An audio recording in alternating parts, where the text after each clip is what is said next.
जादू चले।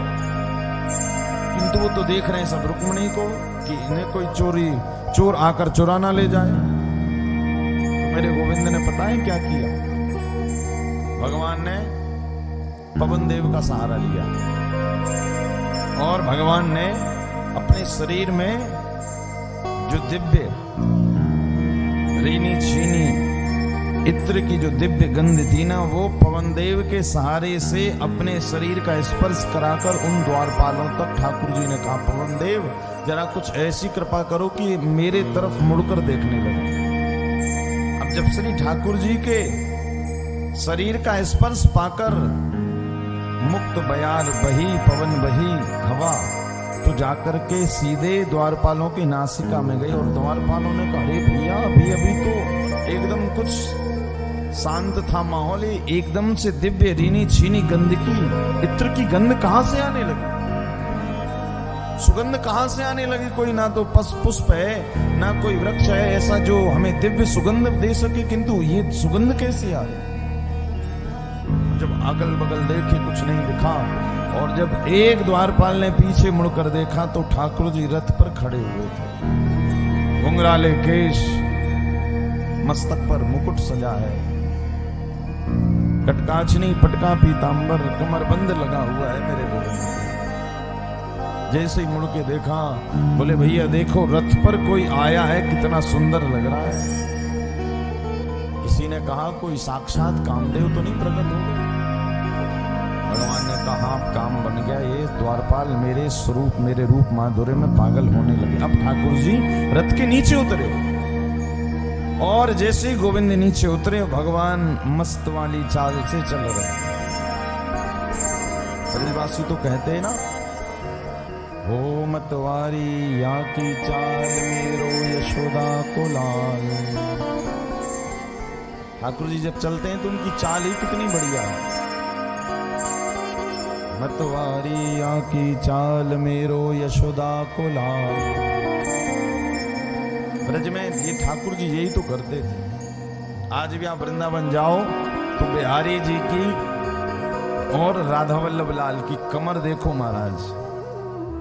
कमर का दर्शन करना है तो हमारे राधा वल्लभ लाल जी की कमर देखो कितनी बढ़िया है, एकदम पतली सी टेढ़ी सी, ऐसा लगता है जैसे राधा वल्लभ जी मानो नृत्य कर रहे हैं, ऐसी टेढ़ी कमर है।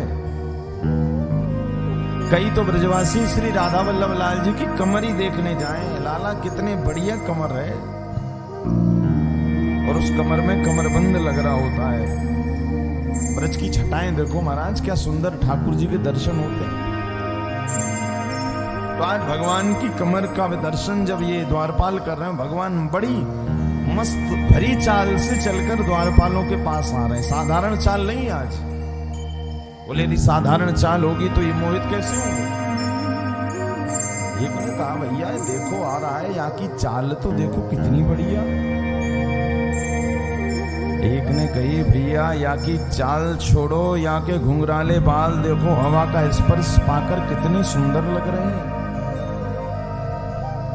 काहू ने कही चाल देखो, काहू ने कही बाल देखो, एक द्वारपाल ने कही जरा नेक आके गाल भी तो देखो कितने मोटे कितने सुंदर। एक ने कही नहीं गाल तो कुछ सांवरे से दिखे महाराज, कारे कारे। एक ने कही कारे तो हो गए किंतु बड़े सलोने हैं महाराज।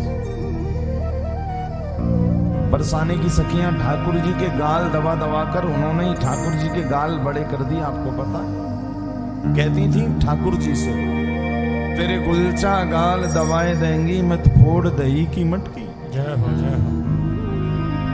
तो उखल से बंधवाए देंगी मत फोड़ दही की मटकी। ठाकुर जी के गाल खींच खींच के कहीं भी जाते हैं तो महाराज सब पूछते हैं लाला आपके गाल इतने बड़े बड़े क्यों हैं? आज आप वृंदावन जाएं बिहारी जी के गाल देखे महाराज, यहाँ बढ़िया बढ़िया सुंदर सुंदर ऐसे गाल लगे जैसे कोई रसगुल्ला लटक रहे हैं।